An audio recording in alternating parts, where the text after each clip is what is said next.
Everyone, welcome to the new lecture of JST preparation series. तो basically ये एक MCQ based series है जो कि हमने कुछ मंथ से स्टार्ट की है। अगर तो आप इस चैनल पे न्यू हैं या आपने प्रीवियस लेक्चर्स नहीं देखे तो जो प्रीवियस 6 लेक्चर्स की लिंक मैंने डिस्क्रिप्शन बॉक्स में रख दी है, आप वो लेक्चर्स देख सकते हैं। So let's start. The first question is from bio section. The question is the life span of white blood cells. अब हमारे पास जो डिफरेंट ब्लड सेल्स होते हैं जैसे कि वाइट ब्लड सेल्स हो गए, रेड ब्लड सेल्स हो गए, प्लेटिलेट्स हो गए, तो उनकी कुछ जो है वो लाइफ ड्यूरेशन होती है, लाइफ स्पेन होता है उनका। तो कितने टाइम तक वो एग्जिस्ट कर सकते हैं। तो यहाँ पे पूछा गया है कि वाइट ब्लड सेल्स की लाइफ स्पेन कितनी होती है। तो अगर हम इनकी बात करें तो ये फ्यू आवर्स से लेके फ्यू डेज तक इनका लाइफ स्पेन होता है। सो इन ऑप्शंस में से करेक्ट ऑप्शन जो होगा वो होगा 1 to 5 डेज। ये कुछ घंटे तक भी रह सकते हैं और कुछ घंटों से ज्यादा भी ये एग्जिस्ट कर सकते हैं। तो मोस्टली 1 to 5 डेज इनका एवरेज लाइफ स्पेन होता है। So the correct option will be A. Next we have white blood cells are known as। white blood cells को दूसरा जो नाम दिया गया है वो उनको ल्यूकोसाइट्स कहा जाता है। Option C leukocytes.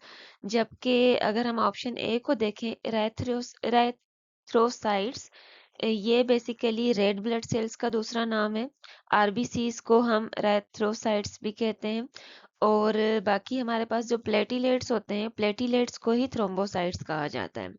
सो आपके पास एग्जाम में क्वेश्चन आ सकता है कि आरबीसीज को दूसरा किस नाम से जाना जाता है। तो आरबीसीज को एराथ्रोसाइट्स कहा जाता है, डब्ल्यूबीसीज व्हाइट ब्लड सेल्स को ल्यूकोसाइट्स कहा जाता है, जबकि प्लेटिलेट्स को थ्रोम्बोसाइट्स कहा जाता है। सो यहाँ पे correct option will be C leukocytes. Next is main function of white blood cells. अब वाइट ब्लड सेल्स जो हमारी बॉडी में होते हैं बेसिकली उनका फंक्शन ये होता है कि कोई भी जो बॉडी को डिजीज लग रही है तो उस डिजीज को, उस इन्फेक्शन को फाइट करता है, डिजीजेस को प्रिवेंट करता है। So main function white blood cell का is to fight the infections and prevent the diseases. जबकि ऑप्शन ए को अगर हम देखें कैरी ऑक्सीजन, तो ये रेड ब्लड सेल्स का काम है, वो ऑक्सीजन को जो है वो कैरी करती हैं। ब्लड क्लॉटिंग जो है वो प्लेटिलेट्स का फंक्शन है। जबकि एनर्जी जो प्रोवाइड करता है वो हमें फूड मॉलिक्यूल्स के थ्रू प्रोवाइड होती है। सो यहाँ पे अगर तो आपसे रेड ब्लड सेल्स का पूछा जा रहा है फंक्शन, तो उनका फंक्शन है टू कैरी ऑक्सीजन। प्लेटिलेट्स का पूछा जा रहा है तो they help in blood clotting, जबकि व्हाइट ब्लड सेल्स का फंक्शन है to fight against the infections. So the correct option will be C. Next is white blood cells are produced in. अब व्हाइट ब्लड सेल्स हमारी body में produce कहाँ पे होते हैं। तो हमारे पास जो भी ब्लड सेल्स हैं, भले वो व्हाइट ब्लड सेल्स हों, रेड ब्लड सेल्स हों, प्लेटिलेट्स हों, ये सारे जो हैं वो बोन मैरो में प्रोड्यूस होते हैं। So the correct option will be B. आपसे आरबीसीज का पूछा जाए, प्लेटिलेट्स का पूछा जाए या डब्ल्यूबीसीज का पूछा जाए, ये सारे जो हैं वो ब्लड सेल्स आपके बोन मैरो में प्रोड्यूस होते हैं। Next is average life span of red blood cells. अब पीछे हमने देखा कि व्हाइट ब्लड सेल्स का लाइफ स्पेन क्या होता है, तो वो फ्यू आवर्स से लेके कुछ डेज तक का होता है। जबकि रेड ब्लड सेल्स का जो लाइफ स्पेन, जो ड्यूरेशन होता है, वो व्हाइट ब्लड सेल्स से ज्यादा होता है। They live longer than white blood sales, और इनका जो एवरेज लाइफ स्पेन होता है वो अराउंड 120 डेज होता है। So the correct option will be C 120 days. Okay, so this question basically belongs to botany section। Cross pollination is beneficial in plants. अब हमारे पास एक टर्म यूज होती है पॉलिनेशन, जो कि हम सबको पता है कि पॉलिनेशन वो प्रोसेस होता है जिसमें जो पोलन ग्रेन्स हैं वो एंथर जो होता है, मेल पार्ट होता है जो फ्लावर का, उससे ट्रांसफर होते हैं to the stigma, female part of same और एनदर फ्लावर। जब भी जो है पोलन ग्रेन्स स्टिग्मा की तरफ ट्रांसफर होते हैं, भले ही सेम फ्लावर में या डिफरेंट या एनदर फ्लावर में सेम स्पीशीज होनी चाहिए, उसको पॉलिनेशन कहा जाता है। जबकि क्रॉस पॉलिनेशन में क्या होता है, इसमें भी पोलेंस का ट्रांसफर होता है लेकिन उसमें प्लांट्स डिफरेंट होते हैं। तो डिफरेंट प्लांट्स की वजह से क्या होता है कि जेनेटिक वैरायटी एक जो है वो प्रोड्यूस होती है, डिफरेंट जेनेटिक वैरायटीज होती हैं। सो इसकी वजह से बेसिकली क्या होता है, जेनेटिक वैरायटी इंक्रीज होती है। तो ये इस वजह से प्लांट्स में बेनिफिशियल है क्योंकि it increases the genetic variety, क्योंकि दो डिफरेंट प्लांट्स यहाँ पे जो है वो इन्वॉल्व होते हैं क्रॉस पॉलिनेशन में। So next is, which of the following does not contain enzymes but is useful for digestion? Bile, gastric juice, pancreatic juice and intestinal juice. इनमें से कौन सा ऐसा है जिसके अंदर एंजाइम्स तो नहीं होते लेकिन वो डाइजेशन में हेल्प करते हैं? तो gastric juice, pancreatic juice and intestinal juice, इन तीनों में डाइजेस्टिव एंजाइम्स होते हैं जो कि डाइजेशन में हेल्प करते हैं। लेकिन अगर हम बाइल को देखें तो बाइल जो है वो लिवर में प्रोड्यूस होती है और गाल ब्लेडर में स्टोर होती है, ये हम पिछले लेक्चर्स में पढ़ चुके हैं। तो बाइल भी जो है वो डाइजेशन में हेल्प करता है बाय एमल्सिफाइंग फैट्स, उनको ब्रेक डाउन करता है इनटू स्मॉलर ड्रॉपलेट्स।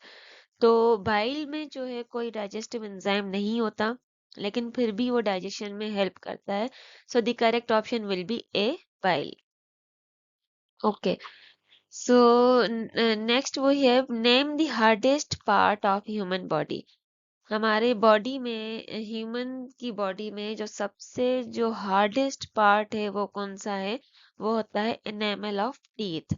हालांकि काफियों को लगता है कि स्कल ऑफ हेड जो है वो हार्डेस्ट होगा, लेकिन नहीं। Skull of head, thumbnails, chest bone ये भी हार्ड होती हैं, लेकिन इन सबसे ज्यादा जो हार्डर होता है वो होता है एनेमल ऑफ टीथ। ये आउटर मोस्ट लेयर होती है हमारे दांतों की, और ये हमारे दांतों को टूटने से, अटैक्स से, हर चीज से बचाता है। तो ये जो है हार्डेस्ट पार्ट है ह्यूमन बॉडी का। अक्सर एग्जाम्स में पूछा जाता है, जिसमें अक्सर जो कैंडिडेट्स हैं वो गलत आंसर चूज करके आ जाते हैं। तो यहाँ पे जो हार्डेस्ट पार्ट ह्यूमन बॉडी का जो कंसीडर किया जाता है वो enamel of teeth. So the correct option will be A. Then we have, which one is not a vestigial organ of a human being? अब वेस्टिजियल ऑर्गन बेसिकली हमारी body के वो पार्ट्स होते हैं जो कि इवोल्यूशन के ड्यूरिंग काफी सालों से जिनका फंक्शन आहिस्ता आहिस्ता या तो खत्म हो रहा है या ऑलमोस्ट वो अपना हर फंक्शन खत्म कर चुके हैं, उनको वेस्टिजियल ऑर्गन कहा जाता है। अब जैसे जैसे इवोल्यूशन होती जाती है तो हमारे बॉडी के कुछ पार्ट्स ऐसे होते हैं जो कि बिल्कुल यूजलेस हो जाते हैं। तो अगर हम अपेंडिक्स को देखें तो अपेंडिक्स का कोई काम नहीं है हमारी बॉडी में, इसका कोई फंक्शन नहीं है, नो डाइजेस्टिव फंक्शन और लिटिल डाइजेस्टिव फंक्शन है इसका। कोकेक्स जो है बेसिकली टेलबोन है जो कि अब उसका कोई काम नहीं है हमारी बॉडी में, ये भी यूजलेस है। लेकिन अगर हम आईलिड्स को देखें तो आईलिड्स जो हमारी हैं वो हमारी आईज को प्रोटेक्ट करती हैं, तो इसका फंक्शन अभी भी हमारी बॉडी में है। तो वेस्टिजियल ऑर्गन्स कौन से हो जाएंगे? अपेंडिक्स एंड कोकाइक्स वेस्टिजियल ऑर्गन्स हो जाएंगे, जबकि इन सारे ऑप्शंस में से आईलिड्स जो है वो वेस्टिजियल ऑर्गन नहीं है। So the correct option will be C, eyelids is, eyelid is not a vestigial organ of a human being। तो उसकी वजह से ऑल ऑफ दीज भी आपका क्या हो जाएगा? इनकरेक्ट हो जाएगा। Okay, so next is work of pituitary gland in human body. Pituitary gland जिसको बेसिकली हम मास्टर ग्लैंड भी कहते हैं, अक्सर जो है जो दूसरे एंडोक्राइन ग्लैंड्स जो होते हैं, जो हार्मोन की सीक्रेशंस वगैरह होती हैं, उन सबको कंट्रोल कौन करता है? ये मास्टर ग्लैंड, पिट्यूटरी ग्लैंड, जो कि हमारे ब्रेन की बेस पे एक स्मॉल, छोटा सा मटर के दाने के जितना जो ग्लैंड होता है, ये हमारे सारे ग्रोथ को, रिप्रोडक्शन को और बाकी सारे बॉडी फंक्शंस को कंट्रोल करता है। तो इसका जो काम है बेसिकली वो है, it controls several other hormone glands.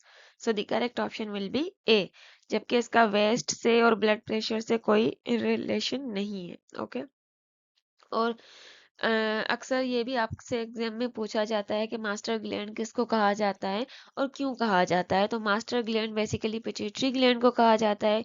Location क्या है इसकी?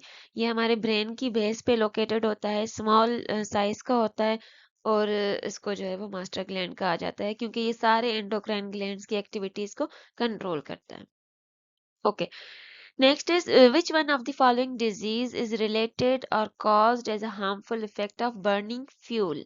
अब इनमें से कौन सी ऐसी डिजीज है जो कि फ्यूल के बर्न होने की वजह से जो है वो होती है। अब अगर हम देखें जब भी फ्यूल बर्न होती है, कोल्स वगैरह हम बर्न करते हैं या कोई भी फ्यूल है, वुड को बर्न कर रहे हैं या कुछ भी, तो उस बर्निंग के रिजल्ट में बेसिकली क्या होता है, हमारे एयर में स्मोक जो है वो जनरेट हो जाती है, हार्मफुल गैसेस प्रोड्यूस होती हैं। और उसी एयर में जब हम ब्रीथ इन करते हैं तो हमारे जो रिस्पिरेटरी सिस्टम है उस पे इफेक्ट होता है, हमारी ब्रीथिंग में प्रॉब्लम्स होती हैं। तो जो बेसिकली इसकी वजह से जो अल्टीमेट डिजीज जो हमें हो जाती है वो कौन सी होती है, वो रिस्पिरेटरी डिजीज होती है, asthma. So the correct option will B D, asthma. जबकि अदर ऑप्शंस को अगर हम देखें तो ट्यूबरक्यूलोसिस बेसिकली एक बैक्टीरिया की वजह से होता है। कैंसर के काफ़ी सारे जो है वो रीज़न्स हैं, कोई एक पर्टिकुलर रीज़न उसका नहीं है। मलेरिया एक मॉस्किटो की वजह से होता है, जबकि बर्निंग फ्यूल के इफ़ेक्ट की वजह से जो डिज़ीज़ हो सकती है वो होगी अस्थमा, जो कि एक ब्रीदिंग प्रॉब्लम है। So next is which of the following have thick muscular wall. इन सारे ऑप्शन में से किसकी जो वॉल है बेसिकली वो थिक मस्कुलर वॉल है। तो vein, capillaries and lymph vessels, इन सब की जो है वॉल्स वो बहुत ही थिन होती हैं। जबकि आर्टरीज जो है वो हमारे ब्लड, जो हार्ट है, हार्ट से ब्लड कैरी करती हैं away from the heart under high pressure. तो उनकी जो है वो thick elastic and muscular walls होती हैं ताकि वो प्रेशर को विथस्टैंड कर सकें, प्रेशर बर्दाश्त कर सकें। सो the correct option will be A, arteries की वॉल्स जो है वो थिक मस्कुलर वॉल्स होती हैं क्योंकि ये अंडर हाई प्रेशर काम करती हैं, जिसकी वजह से। बाकी अगर हम वेन्स को, कैपिलरीज को और लिम्फ वेसल्स को देखें तो वो जो है वो बिल्कुल ही थिन होती है। Next is which vitamin deficiency causes bleeding gums and wounds take longer time to heal. इनमें से कौन से विटामिन की कमी की वजह से हमारे जो गम्स हैं उनमें से ब्लीडिंग होती है और जो वाउंड्स हैं, जो जख्म है, वो बहुत ही देर से बढ़ते हैं। तो अगर हम विटामिन सी की डेफिशिएंसी को देखें तो हमें पता है कि विटामिन सी की डेफिशिएंसी की वजह से जो डिजीज होती है हमें, वो होती है स्कर्वी।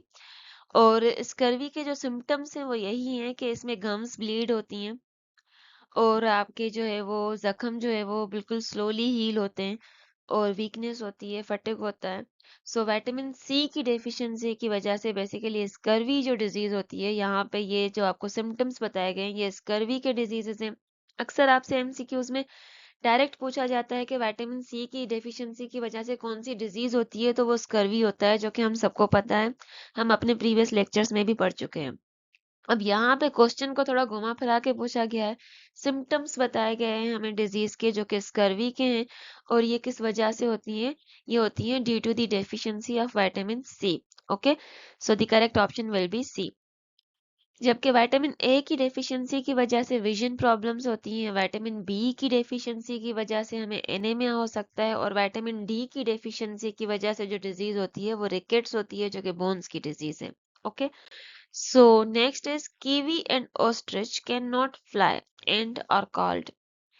अब हमारे पास जो दो बेसिकली बर्ड्स हैं, कीवी एंड ऑस्ट्रिच, ये फ्लाई नहीं करते, ये लैंड पे जो है वॉक करते हैं।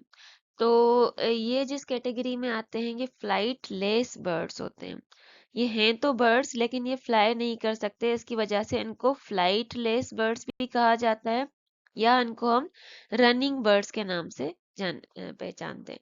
So the correct option will be B, kiwi and ostrich fly नहीं कर सकते और ये जिस कैटेगरी में आते हैं वो है रनिंग बर्ड्स या इनको फ्लाइट लेस बर्ड्स भी कहा जाता है। Next question is which of the following is produced by body against disease causing agents? अब जो डिजीज कॉजिंग एजेंट्स होते हैं जैसे कि वायरस हो गया, बैक्टीरियाज हो गया, उनको बेसिकली पैथोजेंस कहा जाता है। और इससे बचने के लिए, इसको फाइट करने के लिए हमारी बॉडी में जो प्रोटीन्स जो प्रोड्यूस होते हैं उनको एंटीबॉडीज कहा जाता है। एंटीबॉडीज जो हैं वो इन डिजीज कॉजिंग एजेंट्स से फाइट करके हमें, हमारी बॉडी को डिजीजेस से बचाती हैं।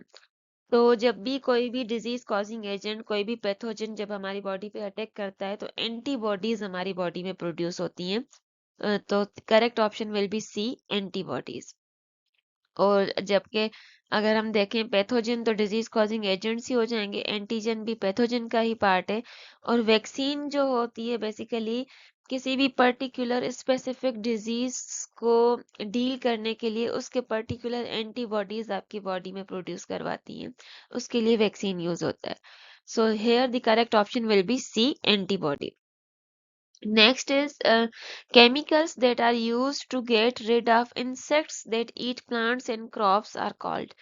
अब जो इंसेक्ट्स जो हमारे क्रॉप्स पे, प्लांट्स पे लग जाते हैं, जो कीड़े लग जाते हैं, उनको मारने के लिए या उनसे जान छुड़ाने के लिए हम जो केमिकल्स का स्प्रे करते हैं बेसिकली क्रॉप्स पे, हमारे प्लांट्स पे, उनको कहा जाता है पेस्टिसाइड्स। अब पेस्टिसाइड्स से क्या होता है, ये कंट्रोल भी करता है इंसेक्ट्स को किल भी करता है, और उसके अलावा जो है पेस्ट हैं जो कि हमारे क्रॉप्स एंड प्लांट्स को डिस्ट्रॉय कर रहे हैं, उनको भी ये कंट्रोल करता है। सो बेसिकली उनको हम कहते हैं पेस्टिसाइड्स। जबकि दूसरे ऑप्शंस को देखें, कार्बो ऑक्साइड्स, तो कार्बो ऑक्साइड्स के यहाँ पे कोई रिलेटेड टर्म नहीं है। हर्बिसाइड्स को अगर हम देखें तो जो अनवांटेड जो प्लांट्स होते हैं जैसे कि वीड्स हो गए, उन वीड को कंट्रोल करने के लिए हर्बिसाइड्स यूज होता है। और जबकि ह्यूमन बॉडीज को, ह्यूमंस को किल करने का जो प्रोसेस होता है, उनको किल करने के लिए जो चीजें यूज होती हैं उनको होमिसाइड्स कहा जाता है, जो कि प्लांट्स से रिलेटेड नहीं है। So here the correct option will be pesticides. Okay, then next is tearing teeth present in human. अब हमारे ह्यूमंस में डिफरेंट कैटेगरीज हैं टीथ्स की, जो टीयरिंग का जो काम करते हैं, जो टीयरिंग टीथ होते हैं वो बेसिकली होते हैं canine teeths. Okay, so the correct option will B. जबकि मोलर्स का जो काम होता है बेसिकली वो टू ग्राइंड फूड होता है, ग्राइंडिंग ऑफ फूड के लिए यूज होते हैं। प्री मोलर्स भी जो हैं वो क्रशिंग एंड ग्राइंडिंग के लिए यूज होते हैं। जबकि आपके इंसिसर्स जो हैं वो कटिंग फूड के लिए यूज होते हैं। सो यहाँ पे टीयरिंग टीथ का पूछा जा रहा है तो वो कैनाइंस की कैटेगरी में आते हैं। Then next question is related to chemistry.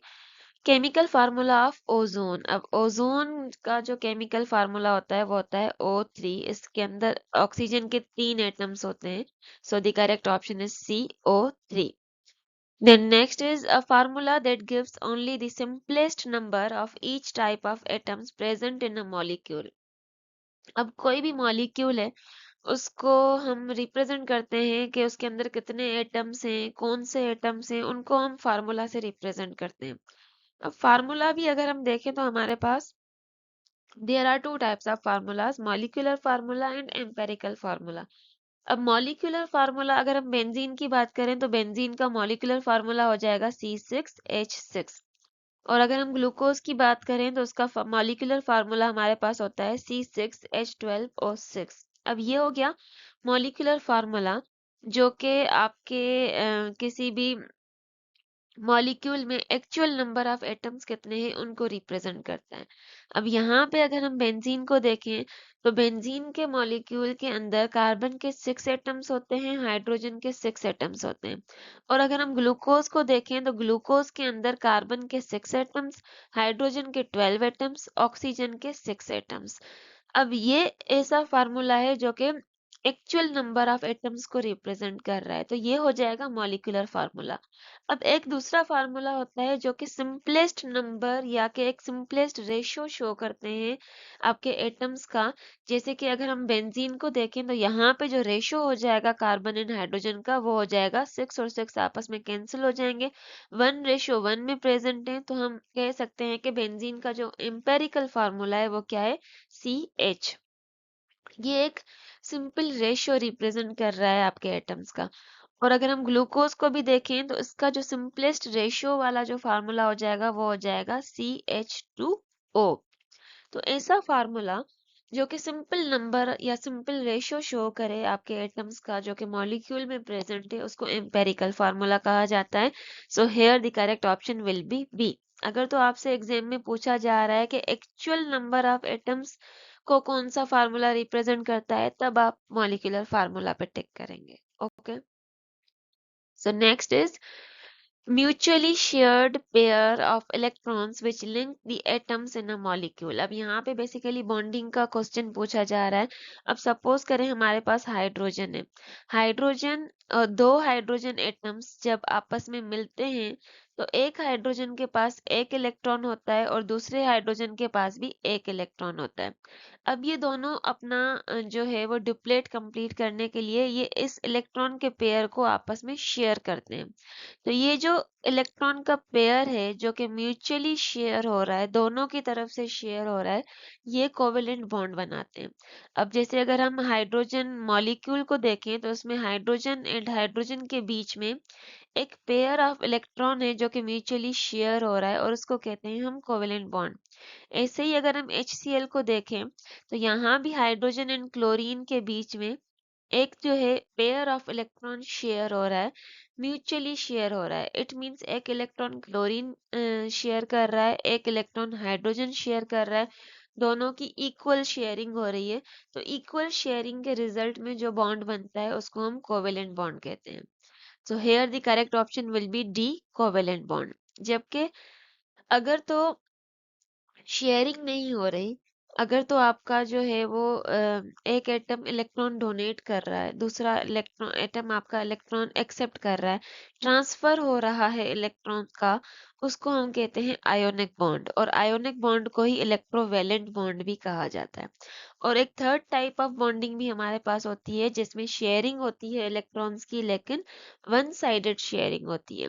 अब जैसे यहाँ पे हमने देखा कि हाइड्रोजन भी अपना एक इलेक्ट्रॉन दे रहा है, क्लोरीन भी अपना एक इलेक्ट्रॉन शेयर कर रहा है, म्यूचुअल शेयरिंग हो रही है, इक्वल शेयरिंग हो रही है। तो जब इक्वल शेयरिंग होगी तो कोवेलेंट बॉन्ड होगा, जब एक तरफ से शेयरिंग होगी, वन साइडेड शेयरिंग होगी, तो कोऑर्डिनेट कोवेलेंट बॉन्ड होगा।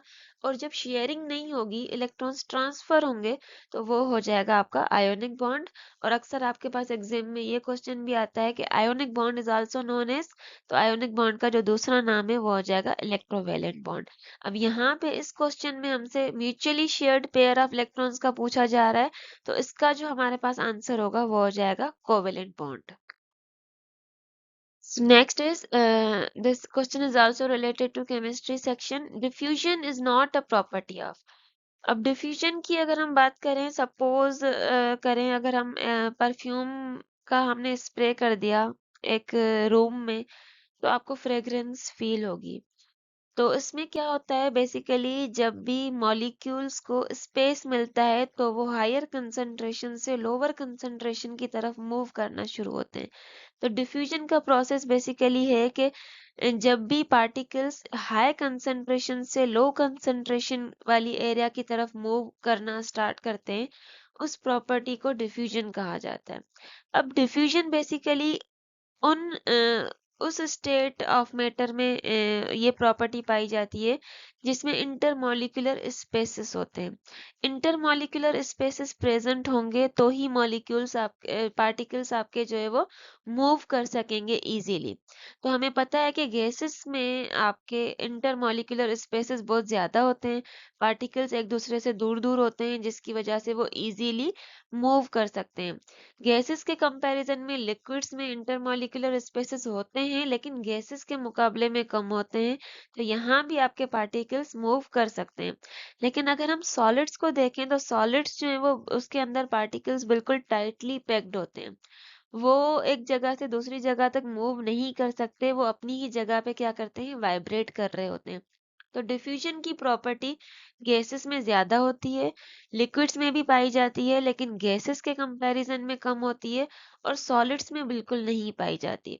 तो basically diffusion is not a property of solids. Okay, so the correct option will be C. और अक्सर एग्जाम में आपसे ये भी क्वेश्चन पूछा जाता है कि सबसे ज्यादा डिफ्यूजन कौन सी स्टेट में होती है, तो गैसेस में डिफ्यूजन ज्यादा होती है एज कंपेयर टू लिक्विड, तो ये भी आपको पता होना चाहिए। Okay, next is which one is known as oil of vitriol। अब ये जो हमारे पास ऑप्शंस हैं इनमें से ऑयल ऑफ विट्रियोल किसको कहा जाता है, तो बेसिकली जो सल्फ्यूरिक एसिड है हमारा, किंग ऑफ कंपाउंड्स भी जिसको कहा जाता है, इसी को ऑयल ऑफ विट्रियोल भी कहा जाता है। So the correct option will be sulphuric acid D H2SO4। So oil of vitriol के नाम से जाना जाता है sulphuric acid. Then formula of oleum. अब सल्फ्यूरिक एसिड से ही रिलेटेड है बेसिकली ओलियम। अगर हम सल्फ्यूरिक एसिड H2SO4 इसके अंदर अगर हम सल्फर ट्राईऑक्साइड को डिसॉल्व कर दें तो हमारे पास जो चीज प्रोड्यूस होगी वो हो जाएगी H2S2O7 और इसी को क्या कहा जाता है, ओलियम कहा जाता है। और इसका जो दूसरा नाम है बेसिकली वो पायरो सल्फ्यूरिक एसिड कहा जाता है, पायरो सल्फ्यूरिक एसिड। तो यहाँ पे फार्मूला पूछा जा रहा है ओलियम का, तो वो हो जाएगा H2S2O7। अक्सर आपके पास ऐसा भी क्वेश्चन आ जाता है कि जब सल्फ्यूरिक एसिड के अंदर हम सल्फर ट्राईऑक्साइड को डिसॉल्व कर दें तो क्या चीज बनेगी, तो ओलियम बनेगा या पायरो सल्फ्यूरिक एसिड बनेगा। और जो है इसकी जो कंपोजिशन भी पूछी जाती है कि ओलियम की कंपोजिशन क्या है, तो बेसिकली जब सल्फर ट्राईऑक्साइड को हम सल्फ्यूरिक एसिड के अंदर डिसॉल्व करेंगे तो हमारा ओलियम प्रोड्यूस होगा H2S2O7 which is also known as a pyrosulphuric acid. Dry ice. अब बेसिकली जो सॉलिड कार्बन डाइऑक्साइड होता है हमारा, सॉलिड कार्बन डाइऑक्साइड ये डायरेक्टली जो है वो गैस में कन्वर्ट होता है। और जो सब्लिमेशन का प्रोसेस होता है जो हमने प्रीवियस लेक्चर्स में पढ़ा है कि जब भी किसी सॉलिड को हम थोड़ा टेम्परेचर प्रोवाइड करते हैं तो वो डायरेक्ट जो है वो लिक्विड में कन्वर्ट होने की बजाय डायरेक्ट गैस में कन्वर्ट हो जाता है। उस प्रोसेस को हम कहते हैं सब्लिमेशन। अब सॉलिड कार्बन डाइऑक्साइड की अगर हम बात करें तो सॉलिड कार्बन डाइऑक्साइड सबलाइम होके जो है वो गैस में कन्वर्ट हो जाता है। और जो इफेक्ट प्रोड्यूस होता है, फॉग वाला इफेक्ट प्रोड्यूस होता है, उसको ड्राई आइस कहा जाता है बेसिकली। तो ड्राई आइस क्या होता है, फ्रोजन कार्बन डाइऑक्साइड उसको हम कह सकते हैं। So basically the option B will be the correct answer, carbon dioxide is known as dry ice. Okay then next the most commonly asked question जो है वो अक्सर हमारे पास एग्जाम में ब्रोंज एंड ब्रास का बहुत ज्यादा पूछा जाता है। ब्रोंज जो है वो बेसिकली अलॉय है। अलॉय क्या होता है, मिक्सचर होता है मेटल्स का, डिफरेंट कंपोजिशन में मेटल्स आपस में मिक्स होते हैं। तो ब्रोंज जो हम मोस्टली यूज भी करते हैं कि gold medal, silver medal, bronze medal. तो ब्रोंज बेसिकली किस चीज का बना हुआ होता है, ये बना हुआ होता है कॉपर एंड टिन का। So the correct option will be C, copper and tin. इसमें मोस्टली 88 to 95% इसमें कॉपर होता है, जबकि टिन इसमें कम अमाउंट में प्रेजेंट होता है, 5 to 12% इसमें टिन प्रेजेंट होता है। और ये रेडिश ब्राउन कलर का होता है। सो और जो है कॉइन्स बनते हैं, ये मेडल्स के बनने में काम आता है, स्टेचूज वगैरह बनाने के लिए ब्रोंज का यूज होता है। तो basically bronze is made up of copper and tin. और एक दूसरा भी अलॉय यूज होता है ब्रास। अब ब्रास में भी कॉपर होता है लेकिन टिन नहीं होता, जिंक होता है। So basically brass is an alloy of copper and zinc. इसमें भी जो है जिंक का कंटेंट कम होता है, कॉपर ज्यादा होता है। डिपेंड करता है कि हमें कौन सी प्रॉपर्टी चाहिए इसकी। और इसका जो है वो गोल्डन येलो कलर होता है, गोल्डन येलो कलर का आपका ये होता है। और ये डिफरेंट इंस्ट्रूमेंट्स, म्यूजिकल इंस्ट्रूमेंट्स वगैरह में भी यूज होता है। So basically bronze is an alloy of copper and tin, जबकि brass is an alloy of copper and zinc. बहुत ज्यादा आपसे एग्जाम्स में इन अलॉयज के बारे में पूछा जाता है। Next is select the lightest metal. अब ये सारे मेटल्स हैं, लेड, लिथियम, मरकरी, सिल्वर। इनमें से सबसे कम एटॉमिक नंबर जो है वो लिथियम का है। लिथियम का जो इसका एटॉमिक मास बेसिकली सबसे कम है। सो जिसकी वजह से इन इन ऑप्शंस में से लिथियम जो है वो लाइटेस्ट मेटल है। So the correct option will be B, lithium. Then this question is also related to chemistry and pH, जो कि pH से related कुछ questions हमने previous lectures में भी discuss किए हैं। links मैंने description box में रख दी हैं, आप वहाँ से जाके previous lectures देख सकते हैं। So here the question is, a solution is strongly alkaline या basic when its pH is। अब हमें पता है कि हमारी जो पीएच स्केल होती है बेसिकली वो 0 से 14 तक होती है और बीच में एक पॉइंट आता है 7, वो होता है आपका न्यूट्रल पॉइंट होता है। अब 7 से कम जो भी है 0 टू 7 ये हो जाएगा आपका एसिडिक हो जाएगा और 7 टू 14 आपका हो जाएगा बेसिक। अब अगर हम एसिड वाली साइड को कंसीडर करें तो 7 के आसपास जो भी आपकी पीएच की वैल्यूज होंगी जैसे 6 हो गया, 5 हो गया, 4 हो गया और बेस वाली साइड पे 7 की जो बिल्कुल करीब में जो वैल्यूज होंगी 8 हो गया, 9 एंड 10। तो बेसिकली न्यूट्रल पॉइंट से करीब जो भी पीएच होगी वो वीक होगी। अगर तो हम 4, 5 और 6 को देख रहे हैं तो ये होंगे तो एसिड्स, लेकिन इनकी जो पीएच है वो वीकली एसिडिक होगी। और अगर हम 8, 9 और 10 को देखें तो इनकी पीएच होगी तो बेसिक लेकिन वीकली बेसिक होगी।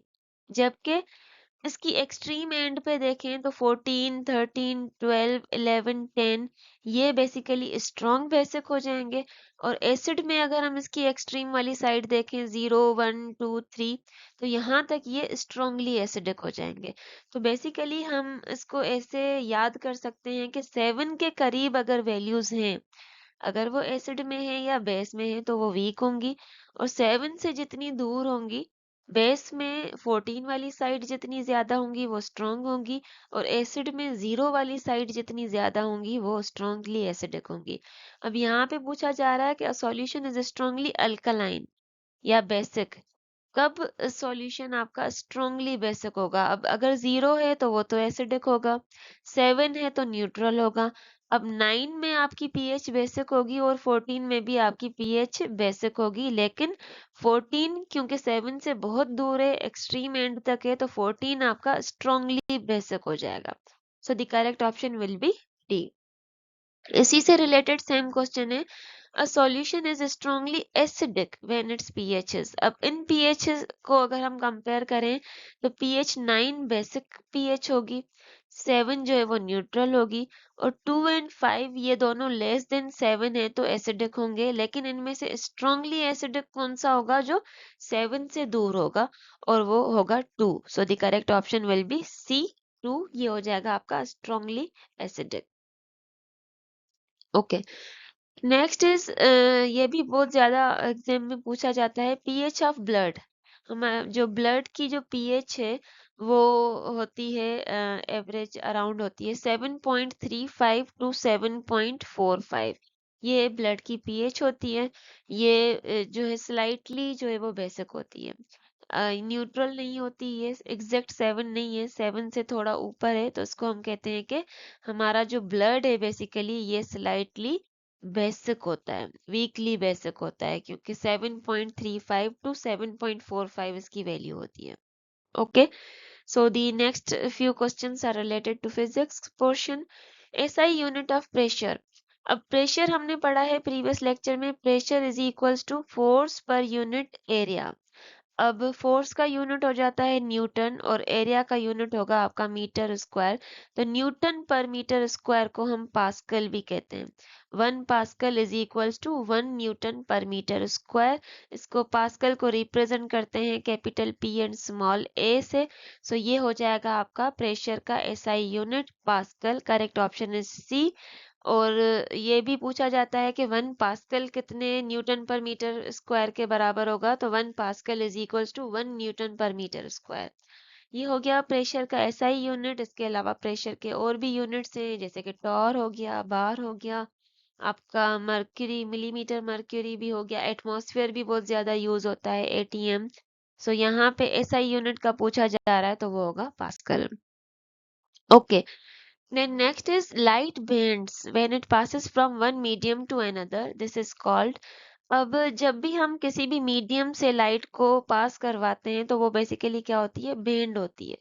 अब जब भी हम लाइट को किसी मीडियम में से पास करवाएं और लाइट आपकी बेंड हो जाए, उस प्रोसेस को कहते हैं refraction. Correct option will B refraction. जबकि रिफ्लेक्शन जो होता है वो जब भी कोई लाइट सरफेस से टकराती है और वो बाउंस बैक कर जाए, उसको रिफ्लेक्शन कहते हैं। डिफ्यूजन अभी हमने पढ़ा कि स्प्रेडिंग ऑफ पार्टिकल्स को डिफ्यूजन कहा जाता है। और स्कैटरिंग में जो होता है आपकी लाइट जो है वो डिफरेंट डायरेक्शन में स्कैटर होती है, फैल जाती है। अब यहाँ पे जब भी हम लाइट को किसी मीडियम में से पास करवाएं और वो बेंड हो जाए, उस प्रोसेस को रिफ्रैक्शन कहा जाता है। So the correct option is B, refraction. Then this question is also related to refraction. अब यहाँ पे बेसिकली कहा जा रहा है कि जैसे ही कोई लाइट की जो रे है वो जैसे ही किसी सरफेस पे जाके टकराती है, जिसके बाद वो रिफ्रैक्ट होता है, तो उस रे को क्या कहेंगे? तो बेसिकली अगर हम इस फिगर को देखें, कोई भी लाइट की रे है जो कि आके यहाँ पे सरफेस से टकरा रही है, उसके बाद ये बेंड हो रही है, रिफ्रैक्ट हो रही है। तो वो रे जो कि अप्रोच कर रही है सरफेस को, जो कि इनिशियल रे जो आ रही है लाइट की, उसको हम कहते हैं इंसिडेंट रे। और जो रिफ्रैक्ट होने के बाद जो निकल रही है किसी एंगल पे, उसको हम कहते हैं रिफ्रैक्टेड रे। और नॉर्मल क्या है बेसिकली, जो एक इमेजिनरी लाइन है, ये एक इमेजिनरी लाइन है जिसको हम नॉर्मल कहते हैं। ये परपेंडिकुलर होती है to the surface at the point of incidence. और ये जो पॉइंट है जहाँ पे आपकी रे जो है लाइट की वो आके टकरा रही है, इसको हम कहेंगे पॉइंट ऑफ इंसिडेंस। तो बेसिकली यहाँ पे पूछा जा रहा है कि अप्रोचिंग रे जो कि आ रही है, लाइट की रे जो कि अप्रोच कर रही है सरफेस पे, उसको हम कहेंगे इंसिडेंट रे। जो कि रिफ्रैक्ट होके निकल रही है यहाँ पे, उसको कहेंगे रिफ्रैक्टेड रे। पॉइंट ऑफ इंसिडेंस आपके सरफेस का वो एरिया होता है जहाँ पे ये रे आकर टकरा रही है सरफेस से। ओके। और नॉर्मल जो है वो एक इमेजिनरी लाइन होती है जो कि हम यहाँ पे ड्रॉ करते हैं। सो here the correct option will be A. Okay, then next is force applied to some form of matter multiplied by the distance that this object। Basically पूछा जा रहा है कि force into distance क्या है। तो हमें पता है कि वर्क का जो फार्मूला होता है बेसिकली वो होता है force multiplied by distance। So the correct option will be A, work. Okay. Then next is waves that are commonly utilized in night vision devices। Night vision devices basically जिनको एनवीडीज भी कहा जाता है, ये वो इंस्ट्रूमेंट्स होते हैं जो कि हेल्प करते हैं to C in low light. अब जब भी यहाँ लाइट कम है या डिम लाइट है, उसमें विजन को इंक्रीज करने के लिए हमें क्लियरली पिक्चर्स को देखने के लिए हम क्या करते हैं, नाइट विजन डिवाइसेस का यूज करते हैं। और उसमें जो रेज यूज होती हैं बेसिकली वो इंफ्रारेड वेव्स यूज होती हैं। So the correct option will be infrared waves. Okay, next is which can be measured by an odometer. अब ओडोमीटर बेसिकली एक मेजरिंग डिवाइस है जो कि व्हीकल्स में यूज होती है। अब मोस्टली व्हीकल्स हमारे पास जो होती हैं वो हमें बता रही होती हैं कि आपकी गाड़ी ने कितना डिस्टेंस कवर किया। तो टोटल डिस्टेंस कितना कवर हुआ है, कितना ट्रेवल हुआ है, डिस्टेंस को मेजर करने के लिए आपकी व्हीकल्स में जो इंस्ट्रूमेंट लगा हुआ होता है वो होता है ओडोमीटर। तो ओडोमीटर बेसिकली डिस्टेंस को मेजर करता है। Correct option is D, distance. जबकि वेलोसिटी को मेजर करने के लिए हमारे पास स्पीडोमीटर्स होते हैं। एक्सीलरेशन को देखने के लिए हमारे पास एक्सीलरोमीटर होते हैं। और प्रेशर को मेजर करने के लिए हमारे पास मैनोमीटर्स होते हैं।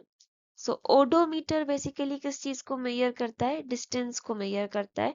So the correct option will B D, distance.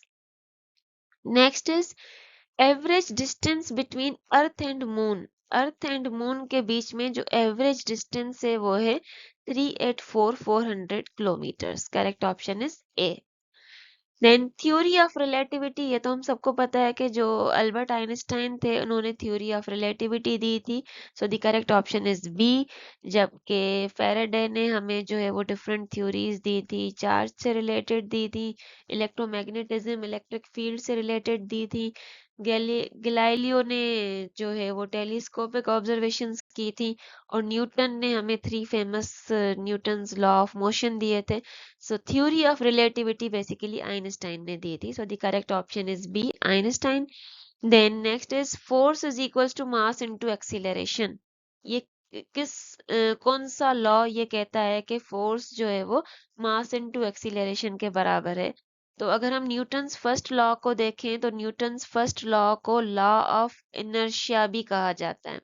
आपके पास अक्सर एग्जाम्स में ये क्वेश्चन आता है कि न्यूटन के किस लॉ को लॉ ऑफ इनर्शिया कहा जाता है, तो वो फर्स्ट लॉ को कहा जाता है। न्यूटन का फर्स्ट लॉ क्या कहता है? वो कहता है कि कोई भी बॉडी है वो जब तक रेस्ट में ही रहेगी जब तक उसके ऊपर कोई फोर्स अप्लाई नहीं होती। तो न्यूटन्स फर्स्ट लॉ की स्टेटमेंट ये नहीं है। ओके, इसकी दूसरी है।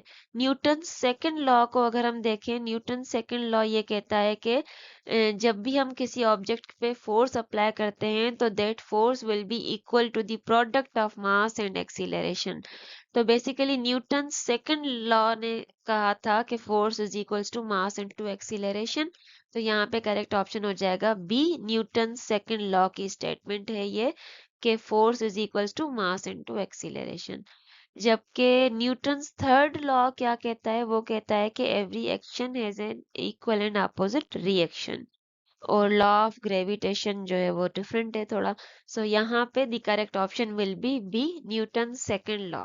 According to Newton second law force is equals to mass into acceleration. Okay, then next is sun produces energy by. अब सूरज के ऊपर कौन सा प्रोसेस होता है जिसकी वजह से वो एनर्जी प्रोड्यूस करता है? तो वो बेसिकली न्यूक्लियर फ्यूजन का प्रोसेस होता है। न्यूक्लियर फ्यूजन जब भी होती है, हाइड्रोजन के न्यूक्लियाई आपस में कंबाइन होके जो है वो हीलियम बना रहे होते हैं, जिसके रिजल्ट में लार्ज अमाउंट ऑफ एनर्जी जो है वो रिलीज होती है। तो बेसिकली सन पे न्यूक्लियर फ्यूजन होती है जिसकी वजह से एनर्जी प्रोड्यूस होती है। So the correct option will B nuclear fusion. Thank you very much. Channel को सब्सक्राइब लाजमी कीजिएगा। हमारी ये वीडियो अपने फ्रेंड्स के साथ, अपने दोस्तों के साथ ज़रूर शेयर कीजिएगा। और अगर आपका कोई भी कमेंट हो, कोई भी क्वेश्चन हो, आप जो है कमेंट बॉक्स में आप वहाँ पे लिख सकते हैं। Thank you very much. मिलते हैं अगली वीडियो में इंशाल्लाह।